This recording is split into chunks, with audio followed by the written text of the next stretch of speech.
Welcome to the Madness and Grace podcast, where we discuss the connection between mental health and faith. I'm your host, Dr. Matthew Stanford, CEO of the Hope and Healing Center and Institute in Houston, Texas. And I'm your co-host, Dr. Maddie Stiers, Chief Clinical Officer of the Hope and Healing Center and Institute. We're so glad you're joining us today. Each week, we explore personal stories, expert insights, and the profound ways faith can influence our mental well-being. Whether you're seeking comfort, understanding, or simply a new perspective, we're here to journey with you. Thank you for tuning in. Now let's get started with today's episode. Hello and welcome back to another episode of the Madness and Grace podcast. I'm excited about this topic today. It's one that I have been particularly interested in for many, many years, the idea of mental health issues and or mental illness represented in some way in the Bible itself. And so I'm excited to talk about this. Yeah, I think it'll be really intriguing. We've had lots of conversations about this, so I'm excited to bring it to the podcast.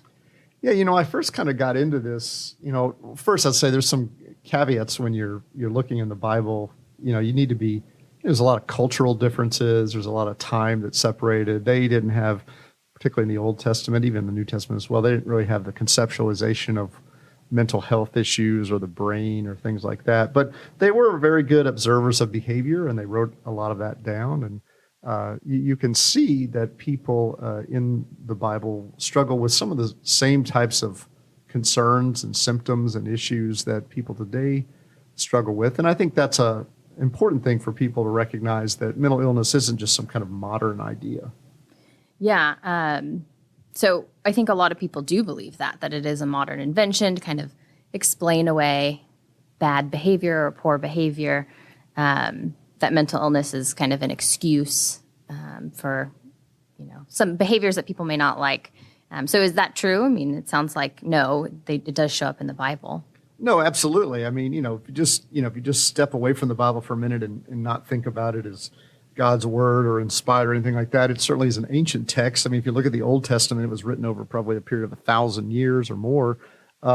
You have right there represented in those pages of this very ancient document what's referred to as madness oftentimes, or insanity. And one of the things I look at a lot of times is the story of King David when he's running from Saul. Saul's trying to kill him because he's jealous that he's going to take the kingdom. And David goes and hides among the Philistines, who are their enemies. And so that he won't be killed by the Philistines, he messes up his hair and he tears his clothes and he puts dirt on himself and he starts drooling on himself and down his beard, and he's scratching on the gate of the Philistine king. And so when they find him, they take him to the Philistine king, and they recognize who he is, and he's like, well, do I not have enough madmen in my house already? I don't need more madmen. So they just kind of let him go, because then what that story tells me is, number one, you can't act like something that doesn't exist. So he's acting like something. Mm-hmm. He's also acting like something that is so recognizable. They labeled it. They labeled it, and you don't have to even say a word. You just can, he's grunting and groaning and scratching, and so it was common enough that it was recognizable. Exactly. And so that right there shows you that at least this idea of kind of odd, aberrant, extreme behavior was clearly recognized even in ancient times. Now, the translation would call that madness, but that was probably a broad category that included everything from epilepsy to intellectual disabilities to autism to all types of things, psychosis. But still, these extreme behaviors are clearly obvious and there. And David recognized that he could act this way and nobody would bother him because he's not going to be seen as a threat because he's insane. And so I think that's where I always kind of start. And then from there, if you really start to look at at some of the stories and you kind of remove your idea of diagnosis and the way you think about it. What are just kind of odd behaviors, odd thoughts, things like that? Well, then you pretty much find it all throughout the scriptures and really all throughout most ancient text. It's interesting that you said, as he was identified as being insane or mad, he wasn't thought of as a threat, right, which is the opposite of what we talk about in media today and everything. So it's interesting that that wasn't seen as a threat then and it is now. In that story, clearly he isn't seen as a threat by the king, because, what good is it to him put David in prison, and he's a madman. There are some references, though, in the Old Testament to chaining up madmen and prophets in chains or neck collars and things like that. And you do see in the New Testament, which is a more complex story of the what's called the Gadarene demonic, which is the story of Legion. And that individual, they tried to chain him many times. So there is some of that in there, but you're right that it is an interesting story that the king didn't want to have anything to do with him because he was crazy and he just let him go. Right. Yeah. So what other points, where else do you point in the Bible to mental illness when people ask? Yeah, I think if you look in the psychiatric and psychological literature for the character in the Bible that's been written the most about with the thought that he had a mental illness, that would be King Saul. Mm-hmm. King Saul, there are so many papers written by psychiatrists, and, he has a whole variety of odd symptoms. He flies into these, it's kind of almost euphoric periods. He rages out of control. From one minute, he's very controlled. The next minute, he's in a rage. He tries to pin David to the wall with a spear a couple times, tries to kill his own son. They bring David in to play the harp for him to try to calm him down because he calms down when they do that. There are times where he's in these states of euphoria where he lays naked on the ground.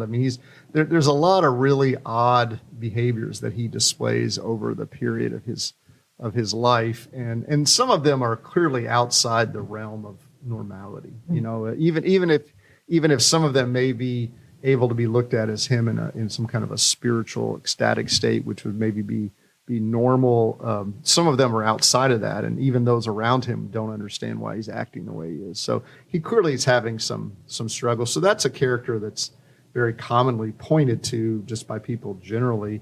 I think, one of the things that I think most people realize if they've ever read the Psalms is that David is horribly depressed at times during his reign. Most of the Psalms that he writes are Psalms of lament, and he is very depressed and really describes the symptoms of really the modern symptoms of depression. Problem. His eating is affected. His sleep is affected. His mood is so low. He feels like he's in a dark pit. He goes on and describes these things. So he really struggles with that, and that's a pretty commonly understood issue. Even at one point, he describes what's clearly a panic attack, where he talks about his heart racing and sweating, and it really is very panic attack-ish. Again, they're not calling them these things; they use different terminology and different words, and but the symptoms are there, or the reflection is there. Do you think people are aware that this shows itself and presents in the Bible, or is this not common knowledge for most people? No, I don't think most people think about it. I think one thing is you really have to get rid of your 21st century mindset, and we're very Greek in our thinking, from a philosophical perspective, the way we think about things, and you have to really just strip all that away as you look at the biblical text, and you have to say, what is this person describing? Take away the spiritual component of it. What are they describing? What are they feeling? What are they seeing? How are they acting? And then when you do that, you start to see it. I think some of them are more obvious. I think it's not uncommon for people to realize that David's pretty depressed at times. I think that other things may be less obvious. If you look at, if you look at, for instance, in some of the deuterocanonical texts, which are the Apocrypha, which some people within Christendom consider those scriptures, some do not. But there's some clear, there's a woman in there in the book of Tobit that she's been basically humiliated by experiences that she's had with her relationships, and she's getting a lot of negative feedback, and she literally goes upstairs to hang herself. It's described all this, and then she decides not to hang herself because of the shame it will bring on her father. And you know, it's just an incredibly modern description of suicidality and the sadness that kind of is before it. But then she recognizes the shame that will bring on her family, which is modern. That's a very modern idea. And so, you know, this is something that's probably be written in the second century BC. And so, you know, that's in there. And there's another woman that after her husband dies, she goes up and isolates herself on the roof in a small room, and she'll only eat twice a week for 3 years. Wow. And so, you know, I mean, it's very, you know, you can see how it's affected her. It's almost given her like I wouldn't call it this, but I'll just use this as a modern eating disorder kind of. It's affected her consumption of food so much that she only eats twice a week or on festivals. And so you have to imagine that she's emaciated. Yeah, it's impacting her ability to function. So, you know, I think a lot of people that are in mental health would not necessarily look at those and think of those as mental health issues, but those are the kind of things you and I see all the time. And I think that's how, you know, people don't even recognize their own mental health problems. And so, you know, throughout the scripture, you see individuals that are struggling with these things, and, you know, they're often described in a very matter-of-fact way. And, you know, what I was most interested in is how are those people treated by the people around them, and how are they treated by God?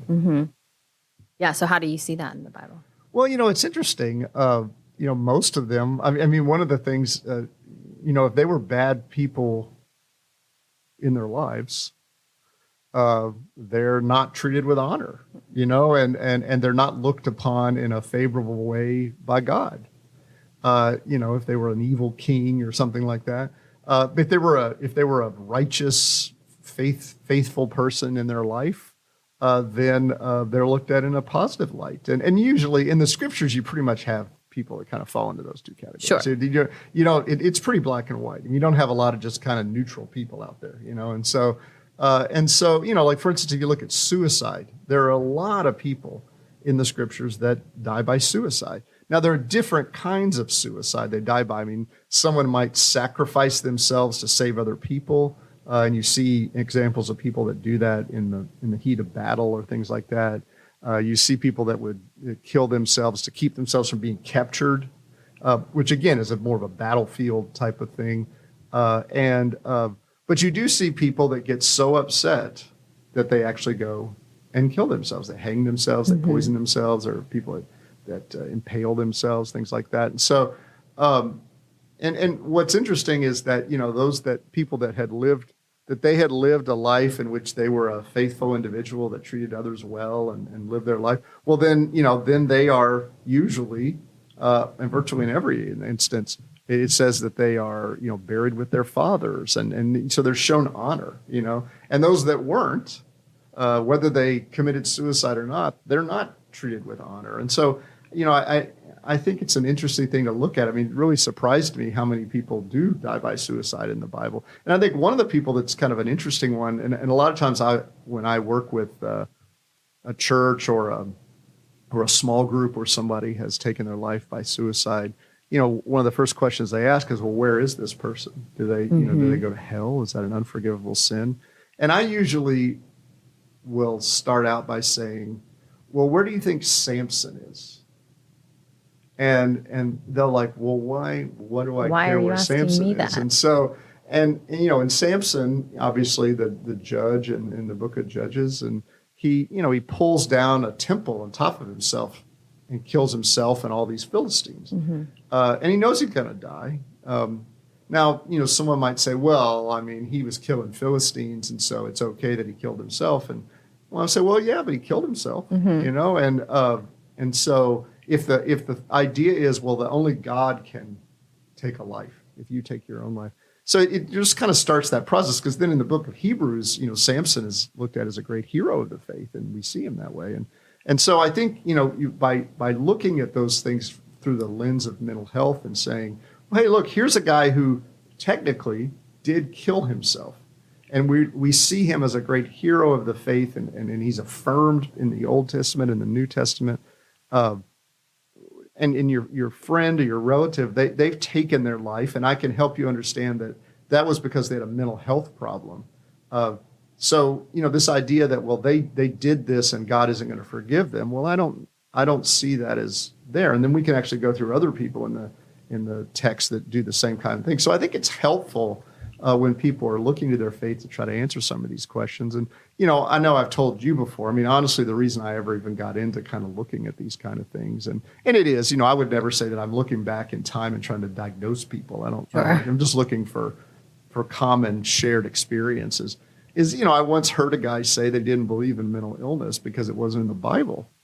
And I just thought that was, frankly, one of the more foolish things I'd ever heard anyone say, because, there are a lot of things not in the Bible. It doesn't, mean they don't exist. And so, but then I thought, well, hey, let's take a look. Let's see. And that's where I first came across that story. I knew the story of David, and I looked at that, and I thought, well, you can't act out something that doesn't, that it doesn't exist in your time. And it be recognized by others. Yeah. No, that's interesting. So we've talked a lot about stigma related to mental illness and people thinking, if you have a mental health disorder or you're struggling with your mental illness, that you're not faithful enough, or that there's sin involved in that. And that's a stigma that we hear today. Is that actually said in the Bible? Is that anywhere in the Bible, or? Right. No, not at all. That was another thing that I wanted to make sure that I was able to kind of answer those questions, because you do hear that. There is a subset of the church that of the faithful that say, depression's a sin, mm-hmm. Anxiety's a sin. In Philippians it says, be anxious for nothing. But those things are really taken out of context. Philippians is not talking about an anxiety disorder. Philippians is talking about bringing the concerns you have before God. That's where you start. That's where you begin, and that God is faithful to care for you. God is faithful to meet your needs. That you don't need to be concerned about that in a way in which you become kind of frozen and aren't able to move forward. That's a very different, it's a very different thing than someone who has a brain issue where their anxiety, the system in their head that generates anxiety is out of control. So no, again, it's if these were faithful people that were seeking out God, that had lived lives where they, were kind and cared for others, well, then their issues, behaviors, thoughts, the things they're struggling with are not seen as any kind of negative thing. And if they were not a nice person, if there was some evil king or something like that, then they're not looked at as a nice person, whether they have those or not, those issues. So it really has nothing to do with that. In fact, I think in most instances, let's go back to King David. I literally have gone through, in my book, Grace for the Afflicted, I literally went through David's Psalms. The majority of his Psalms were Psalms of lament. Mm-hmm. And then the description in 1st and 2nd Samuel of David, and where we have a lot. He's one of the characters in the scriptures. We have not only kind of historical narrative describing him and his behavior and things like that, but the Psalms, you have a lot of Psalms that have been attributed to him, that these are his literal thoughts. So you really have a real, window into what he's thinking and feeling. And he describes and demonstrates virtually every symptom of depression, of serious depression, throughout his life. And so I don't think many people in Christianity would look to David and say, oh, well, look at David. He was depressed, so that was a bad guy, and God didn't bless him. And, no, God says he's a man after his own heart. this is also a guy who murders somebody to get his wife. This guy is a pretty crappy father. He's just not a, he's got his own struggles, but mm-hmm. he's also pursuing God, and his depression is just something that he lives with and he deals with. Same thing with King Saul. We may think that he had some kind of a mood issue where he loses control of his moods and stuff, but for the first half of his reign, he's a fantastic king, and he's affirmed, and he's looked at as really one of the better of the kings for the first half. The second half's horrible, but part of that may be because of the issues he was struggling with. Mm-hmm. So no, there's just really nothing in the Bible. I once asked a pastor who told me that he believed that depression was a sin because Christians should not be depressed. if he could show me in the Bible where that was. And I mean, it was very serious. Sure. And he's, he just looked at a verse and said, well, it says right here, it says, rejoice always. And again, I say rejoice. And I'm like, well, I mean, I'm not sure that really. Sure. I mean, I said, this seems to me that there are times in Jesus' life in which he's profoundly sad. I'm not saying he's depressed, but if the take home from that verse, which I don't believe, is that you should never be sad ever. No or moment. That's somehow a sin. Jesus is weeping at the grave of his friend Lazarus, and he is overwhelmed in Gethsemane the day before his crucifixion. And so, I mean, it is hard for me to imagine that that's what the take-home message, and certainly that isn't the way we interpret that. And so, I think that, you have to come with a very kind of a narrow, kind of blinders on kind of approach. Psychiatry, psychology are new sciences.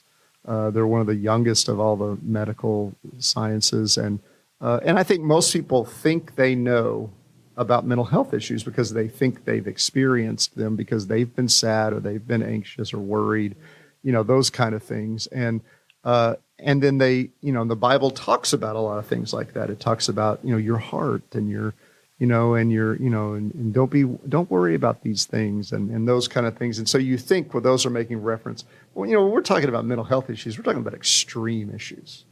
And extreme behavior and extreme thoughts and extreme mood swings. We're not talking about just being worried about everyday struggles. Exactly. Yeah. We're not. Now, that plays into broader mental health, but we're talking about mental illness or mental disorders. We're talking about the extremes, and that's really kind of what we're talking about today. Yeah, that today could be diagnosable. Right. Exactly, yeah. Well, so as we're wrapping up, I guess, one of the questions I have for you is, for our listeners out there, do you have any hope-filled scripture that you might recommend someone take a look at or read through if they're struggling with their own mental health? Yeah, I like I said, I would start with the Psalms. I think that it's really one of the rawest places in the scriptures. David says things that I've heard Christians say they would have been afraid to say, where are you, God? Mm-hmm. Why are you letting the bad people get everything and the good people are getting punished? Are you even there anymore? I think that is a great place to start because you understand who he is and kind of how God uses him. And also in most of those Psalms of Lament, there's a point in the middle where he says, well, this is maybe how I feel, but I'm going to hold on to these promises that God's made to me. I think another place, is really the book of Job. I think, the third chapter of the book of Job is just as clear and modern description of suicidal thoughts as you will ever hear. And he is clearly thinking about, or at least wanting to die and to get away from his suffering in the third chapter. But again, you then go from that to the end and you see where he's kind of restored. It doesn't take away all the trauma that he went through. Sure. But he certainly kind of works through that. He's pursuing God in the midst of the trauma that he's gone through. So it's a very powerful book. It's written as a piece of poetry is how it's laid out. It's not just a narrative of the story. So it's a beautifully written, lots of imagery, lots of symbolism in there. So it's a really kind of a dense book to get through. But it really, if you kind of keep reminding yourself of where he is at the beginning, and as he kind of works through this, I think that's very powerful. And I think that, I also always send people to the healing narratives of the New Testament. I think those are, Jesus and his willingness to heal. The New Testament writers really, they blur the line between, a spiritual issue and a physical issue. And I think that that's done purposely because in that Eastern mindset, all things are spiritual and all things are physical at the same time. And so I really think we kind of need to get back to that kind of mentality. But I think the way Jesus engages individuals that are ill, whether they have a mental health problem or not, I particularly find the story of the man born blind in John 9 to be very uplifting. Even the individuals that are struggling with what the Bible might describe as evil spirits or the demonic. I think the way he interacts with those individuals, the way he heals them, the way he restores them, I think those are very hope-filled. And I think, finally, I would also say this. I mean, most people don't realize that in 4 separate places in the Scriptures, Jesus is actually thought to be insane. And because by the time the New Testament is written, or by the time the first century comes around, madness is just equated with demonic possession. In the Old Testament, it's looked at more as a divine punishment. Although, again, for people who struggle, they're not looked at as negative, But then the New Testament, unless they were a negative person, in the New Testament, it's more equated. So there's the time where Jesus is teaching, and the Pharisees have been going around telling everyone that has a demon and that he's lost his mind. And so his mother and his brothers actually come to get him because they think he's gone insane. Sure. And so they hear these stories, they hear these reports, and they want to go get him. And so for the Pharisees to say he's casting out, healing people by the power of Beelzebub, or that he's lost his mind, that's the same thing to them. And so his family comes to get him, because if you found out that your brother who lived, in another town, that people were telling you, well, your brother is really ill, sure, and he's just out wandering the streets saying all kind of wild things. You're going to go get him. Absolutely. And so you see that in several places, particularly in John. So I think, for those people that are struggling with mental health problems, or have family members that are, I think Hebrews tells us that we have a Savior that understands our trials. He understands our temptations. He understands the things that we have dealt with. And right there in the Scriptures are places where Jesus is, in some sense, dealing with the stigma of what it is to be mad or mentally ill or insane, as the Bible might say in the New Testament, that he's being looked down upon. And so now his family's coming to try to care for him, but obviously the negative influences around him, the Pharisees, they're trying to minimize his message. Sure. By saying, oh, well, this is just some crazy guy. You just need to, not unlike we might do with a homeless man, on the street today. Yeah, I think that's really interesting. I don't think a lot of people would realize that Jesus struggled with the stigma associated with mental illness. Not obviously, it looks different back then, but that we might struggle with today. So if you look at those verses wonderful. In John, it's interesting how they'll, in the same line, it'll say, he has a evil spirit and lost his mind. It's they just are equated with one another, and that's just kind of how they thought about it at the time. Again, we have to be very careful when we look back, regardless of whether we're looking back 100 years or we're looking back 1,000 years or whatever.